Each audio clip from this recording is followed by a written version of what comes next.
Joe Kleen, Southern Hospitality, February 15th, 1990, 178.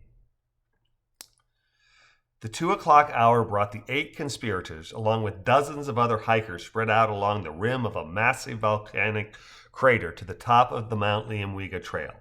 Surveying the majesty of the seemingly endless view the top of Mount Liamwiga provides, Phil swishes his hand in front of his face to shoo away no-see-ums and says, 3 hours up and at least 3 hours down, right? As he nods at a contingent of hikers close enough to be clearly visible but far enough away not to be heard that we're descending into the crater.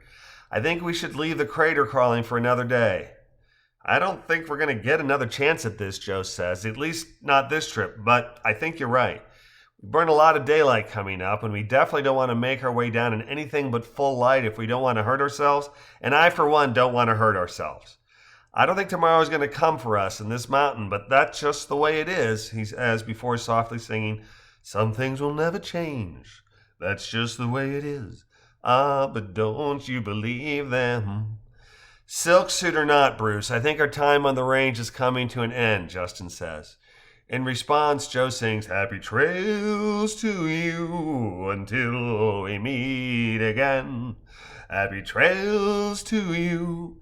Keep smiling until then. Kat exhales a heavy sigh, looks to Adam and asks, what do you think? Play in the crater a bit and then head down, or just be satisfied that we can tell people back home that we scaled the highest volcanic mountain in all of St. Kitts?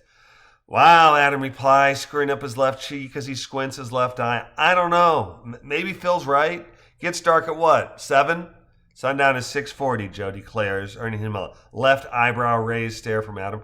What? I looked it up before we left Atlanta. That and the ocean's average water temperature. Weren't you a Boy Scout? Nope, Adam replies, shaking his head. Kat's the former scout, not me.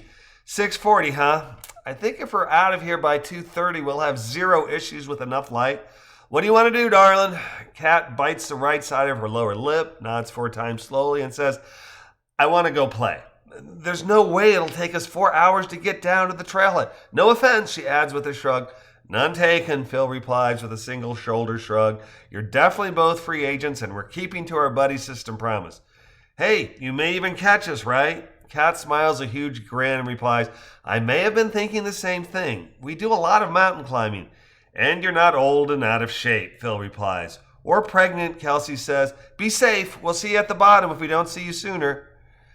Turning to head down the way they had ascended, Joe sings, If tomorrow never comes, will she know how much I loved her?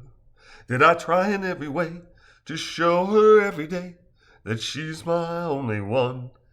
Hey, what's up with that? Misty declares. You're always giving me grief for listening to country music.